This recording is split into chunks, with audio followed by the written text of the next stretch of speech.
Deuxième et dernier contre-la-montre de ce Tour de France 2025, 10,9 km à parcourir, dont 8 km à près de 8% de pente, un chrono loin d'être facile.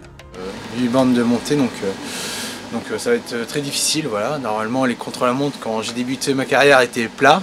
Ils ont été de plus en plus endurcis, puis maintenant c'est un contre-la-montre en côte. Donc voilà, pour la journée, ça va être sympa à regarder à la télé. Il faut penser à demain, on a fait quand même 2 jours à fond, hier j'étais en échappée aussi, donc à vrai dire j'ai un petit peu mal aux jambes, donc faut le faire bien, mais voilà, sans vouloir trop se mettre non plus à fond.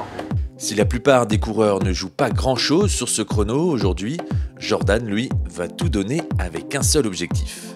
L'idée, ça va être de donner le maximum, après on fera le point à l'arrivée, c'est un effort contre soi-même, donc de savoir si je vais remonter ou perdre des places, je sais pas trop, je vais donner le maximum.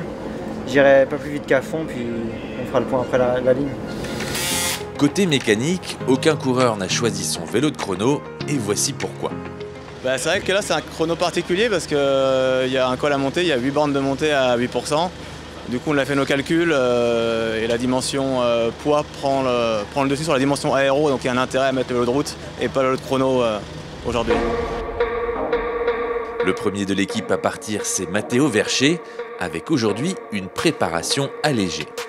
Chacun a un petit peu son protocole particulier en fonction de ses attentes pour le chrono, donc on est tous différents là-dessus. Moi c'est assez simple, je vais juste faire du home trainer, je crois que c'est à peu près 25 minutes, Max m'a fait le programme. Et après on fait le chrono et on récupère, mais vu que je vise pas le chrono aujourd'hui, je vais le faire un peu en dessous de mes valeurs maximales, donc voilà, pas de grosse pression, pas de protocole particulier. Un à un, ils partent en direction de la rampe de lancement.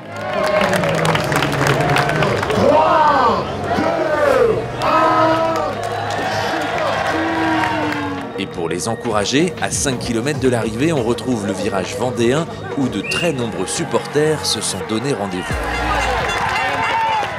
On est arrivé mercredi soir.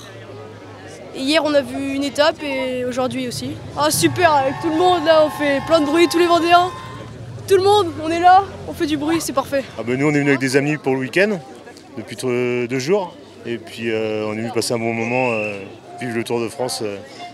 Entre rouler amis, un peu pour certains. Ouais, rouler, puis... Rouler, prendre l'apéro, surtout. Et profiter du moment, surtout.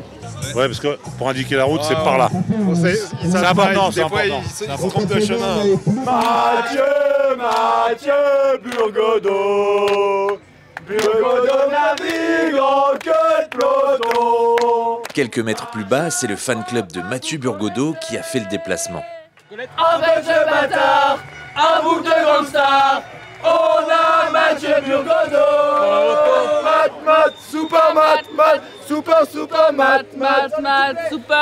Ça fait 3 ans qu'on vient, donc en 3 ans on a créé environ une petite dizaine de chansons pour notre idole Mamat.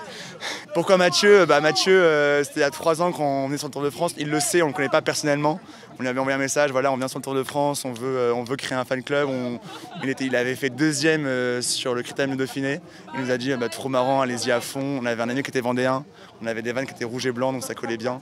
Et donc on a ajouté notre dévolu sur Mathieu Burgodeau et ça marche très très bien depuis 3 ans. Et je pense que ça fait du bien à Mathieu.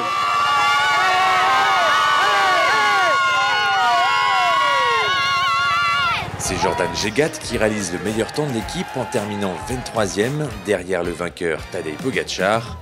A noter que le virage vendéen sera encore présent au même endroit demain pour l'étape reine des Pyrénées.